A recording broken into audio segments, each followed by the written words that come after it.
que o Supremo Tribunal Federal é um tribunal abusador, e eu disse isso para ele frente a frente, a menos de 50 centímetros, não é? De que o Supremo Federal é um tribunal abusador e que nós temos um sicário chamado Alexandre de Moraes, e que nós somos a resistência. Então, essa percepção ele levará com certeza absoluta. Se ele fizer um relatório de forma diferente, vai me causar surpresa. Alguns estão dizendo, olha, isso daí não dá muito. Eu creio que nós teremos um momento de vitória muito em breve.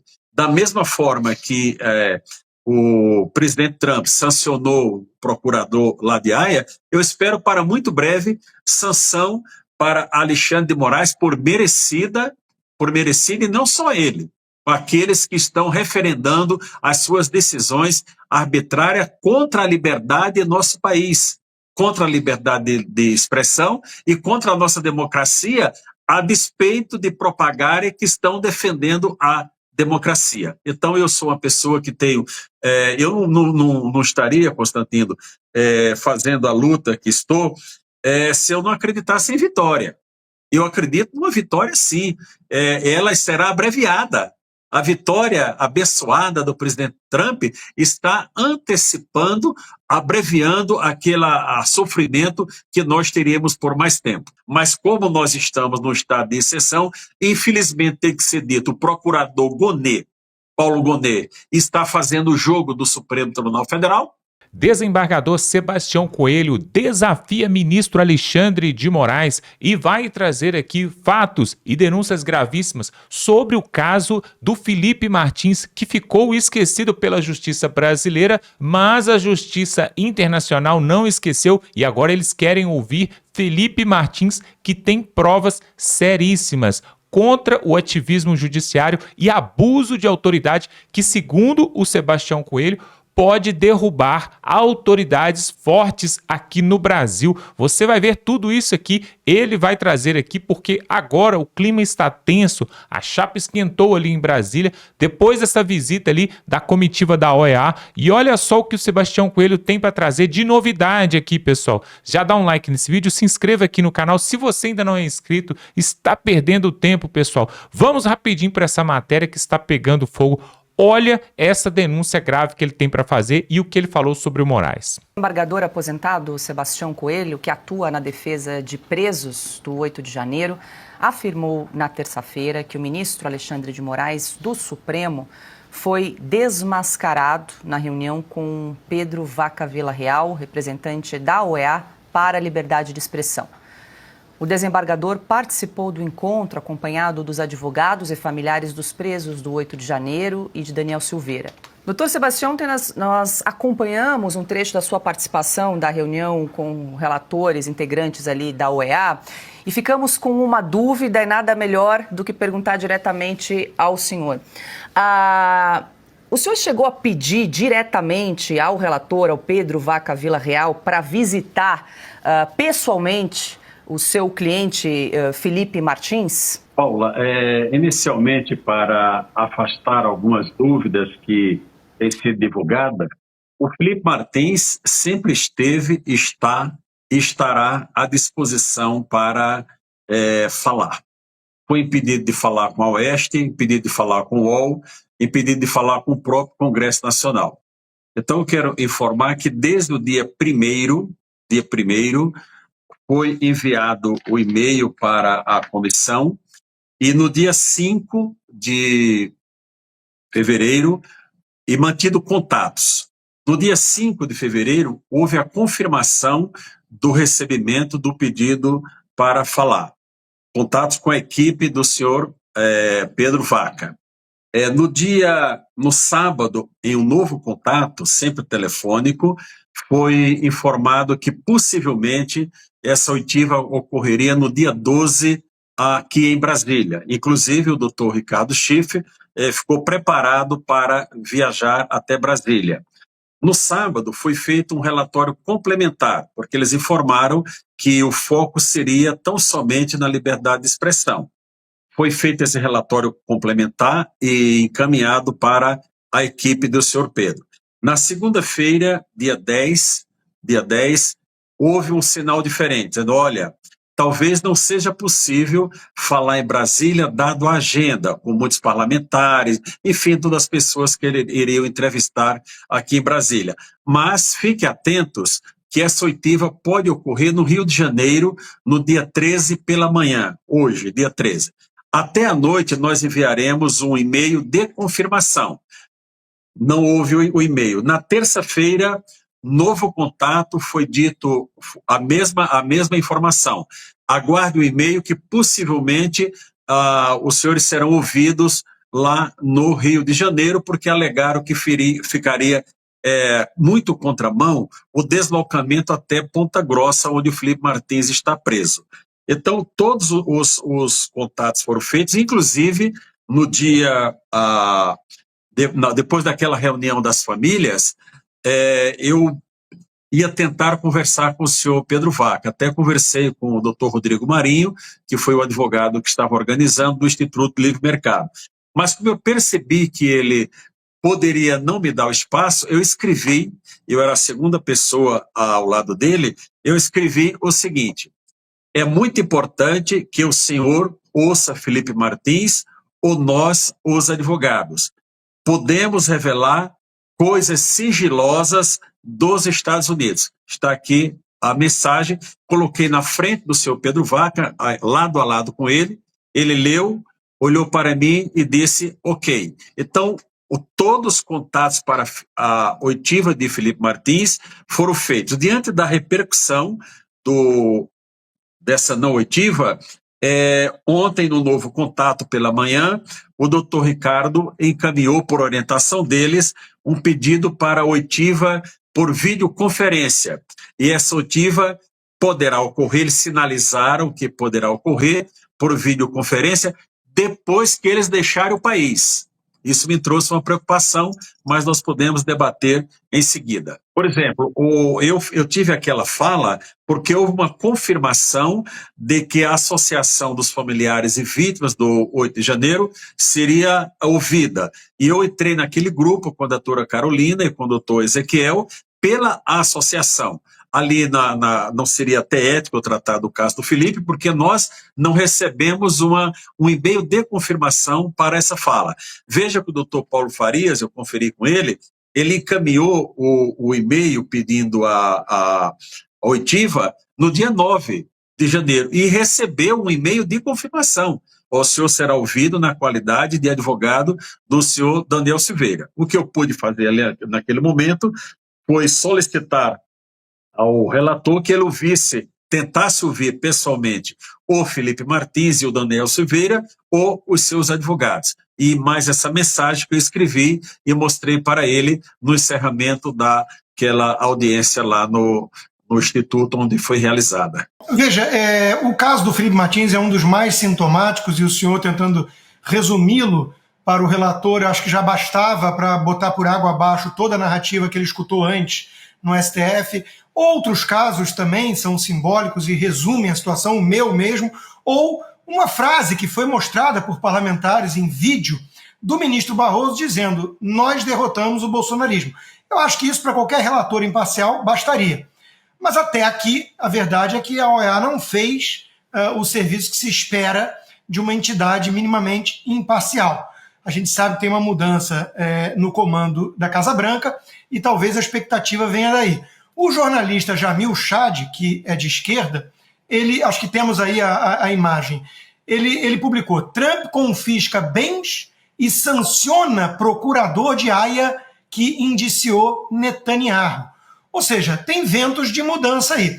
O senhor acredita, doutor Sebastião, que esse clima vai fazer dessa vez com que a OEA produza um relatório minimamente sério e imparcial? Constantino, em primeiro lugar, eu quero te dizer que tenho orado muito por você e por sua saúde. Tá? E sou solidário a toda essa violência que você sofre de não poder estar no seu próprio país. Olha, eu creio sinceramente, viu, Constantino? Algumas pessoas têm dito, olha, ele deveria ter começado primeiro pelas vítimas e depois lá no Supremo Tribunal Federal. Eu não achei isso muito relevante, porque se ele tivesse ouvido primeiro a todos nós, os denunciantes, né, os senhores ministros teriam a oportunidade de dizer, não, isso não foi assim. Como eles conversaram primeiro, nós tivemos a oportunidade de desmontar toda a narrativa. Constantino, a reunião das famílias que eu participei foi devastadora. Os depoimentos, a Mariana, filha do Oswaldo Eustáquio, a Luísa, filha do Clesão, enfim, um jornalista que mostrou a tortura que sofreu, só estava fazendo a reportagem. Teve um momento que eu achei até que ele ia chorar, sou sincero para você. Então, ele está levando do Brasil a imagem real do que é o nosso sistema atualmente, que o Supremo Tribunal Federal é um tribunal abusador, e eu disse isso para ele frente a frente, a menos de 50 centímetros, não é? De que o Supremo Federal é um tribunal abusador e que nós temos um sicário chamado Alexandre de Moraes, e que nós somos a resistência. Então, essa percepção ele levará com certeza absoluta. Se ele fizer um relatório de forma diferente, vai me causar surpresa. Alguns estão dizendo, olha, isso daí não dá muito. Eu creio que nós teremos um momento de vitória muito em breve. Da mesma forma que o presidente Trump sancionou o procurador lá de Haia, eu espero para muito breve sanção para Alexandre de Moraes por merecida e não só ele, aqueles que estão referendando as suas decisões arbitrárias contra a liberdade em nosso país, contra a liberdade de expressão e contra a nossa democracia, a despeito de propagarem que estão defendendo a democracia. Então, eu sou uma pessoa que tenho... eu não estaria, Constantino, fazendo a luta que estou, se eu não acreditasse em vitória. Eu acredito numa vitória, sim. Ela será abreviada.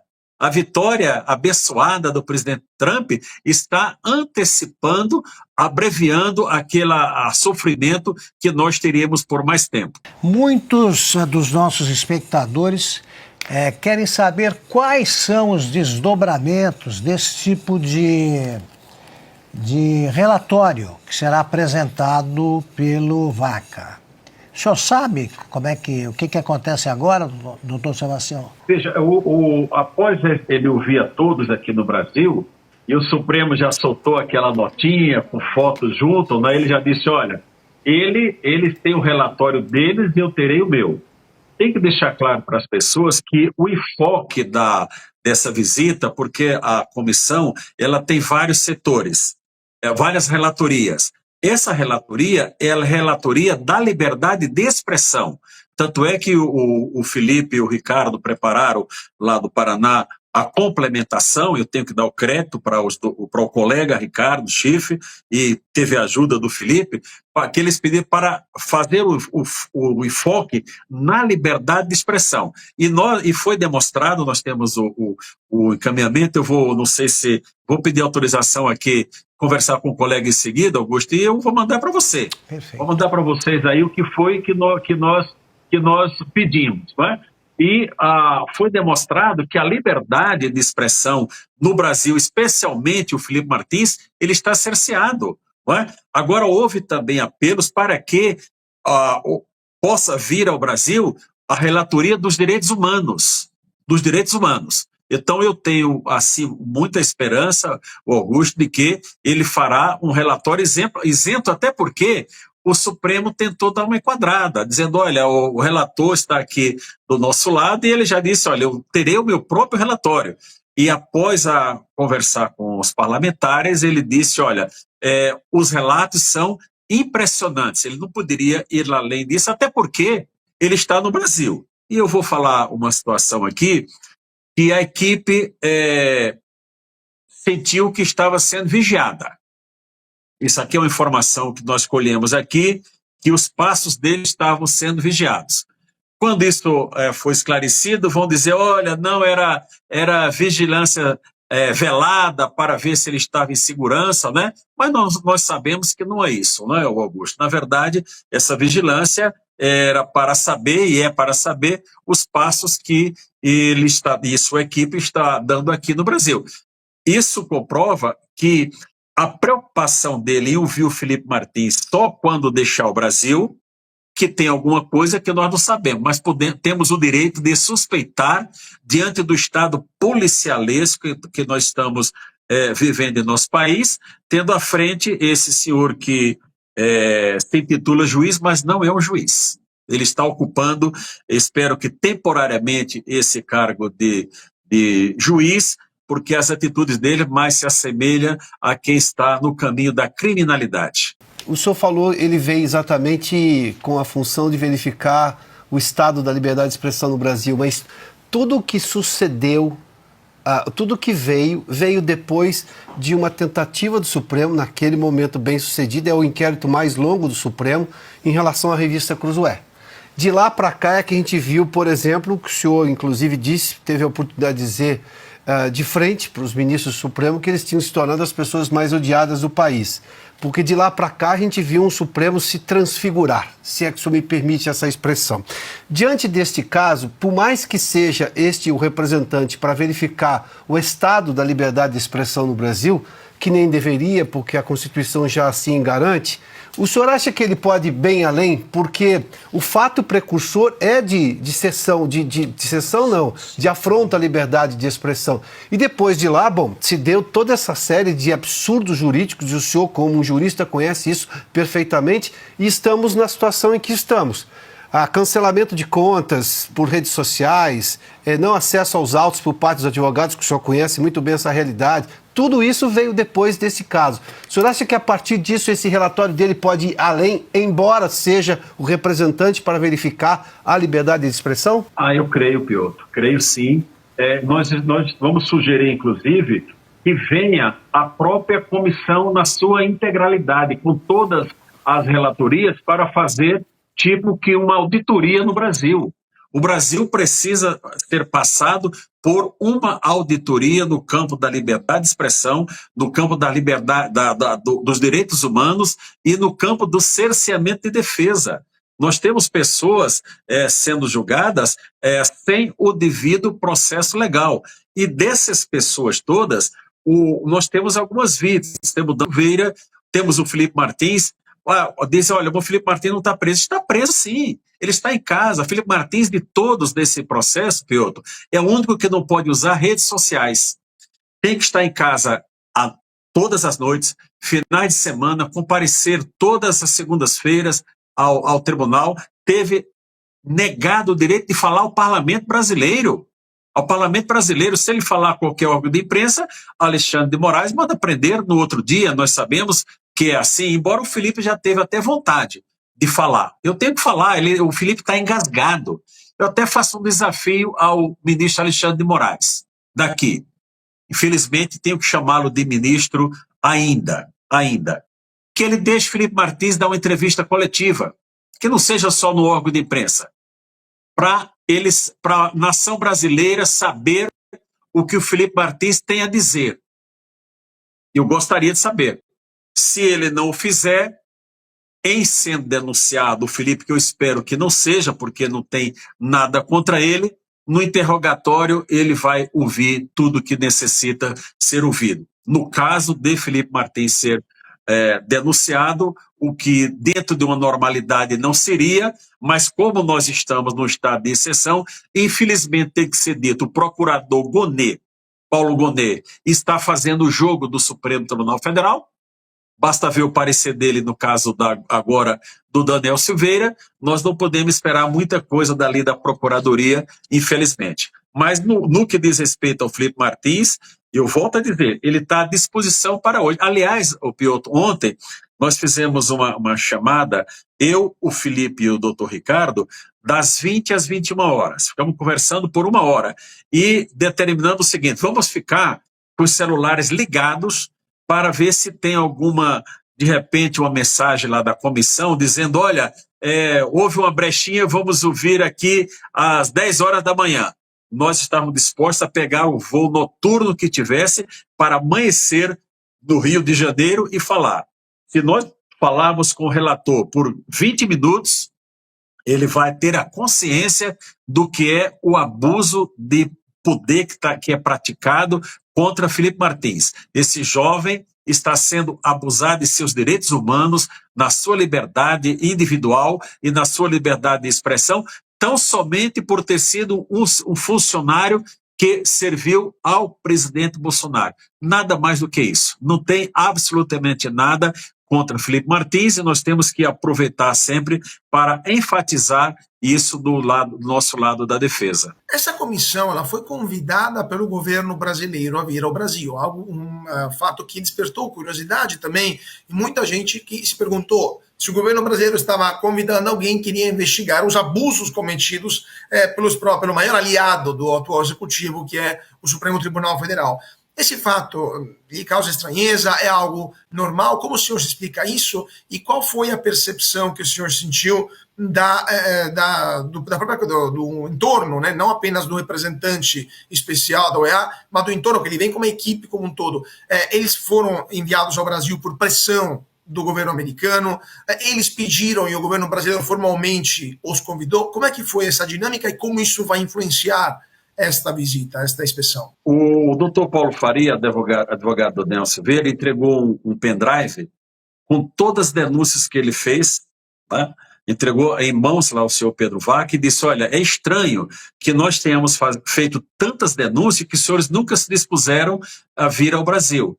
E estão vindo por conta de um convite do governo brasileiro. É claro que o governo brasileiro fez essa tratativa pensando de que eles viessem aqui só para ouvi-los e retornar, dizer, está tudo bem. Eles não imaginavam que houvesse a reação, a divulgação que houve, né? O próprio deputado Gustavo Gaia organizou uma audiência pública e me incluiu nessa audiência pública. Eles sinalizaram de que haveria essa audiência pública no dia 12, às 13h30 na Câmara dos Deputados, e posteriormente disseram, olha, não será possível porque não tem agenda. Conclusivamente disseram que não haveria audiência pública. Então, na verdade, isso é do controle do governo brasileiro. Se eles vieram para cá com uma intenção, sairão daqui com outra realidade daquela que poderia ser mostrada do lado individual do governo brasileiro. Como eles fizeram esse alargamento, inclusive no campo dos direitos humanos, eu posso só supor, não tenho qualquer prova sobre isso, de que alguma interferência, entre aspas, algum incentivo tenha sido dado a eles pelo governo americano. Talvez até, olha, vocês ou vão lá verificar a liberdade de expressão, ou o governo americano possa sair da OEA, como saiu da OMS e dos direitos humanos lá da ONU, né? Então, essa tratativa toda, isso causou realmente estranheza, mas muitos parlamentares pontuaram o senhor Pedro Vaca sobre esse convite e a forma que eles vieram para cá. Pois é, Brasil, diante de tudo isso, o que a gente fica pensando é o seguinte, né? Eu sei que muitos brasileiros estão achando que isso pode tudo acabar em pizza, mas existe algo que nós precisamos pautar aí, que é o seguinte, é o recuo dos ministros do Supremo nos últimos dias, onde eles liberaram perfis de pessoas ali que estavam há 4 anos já com perfil bloqueado, há 2 anos bloqueado, pessoas como Luciano Hang, Guilherme Fiuza, jornalista, como, por exemplo, o Monark e vários outros, e agora acabaram de dar uma liberdade condicional a Daniel Silveira, o deputado federal.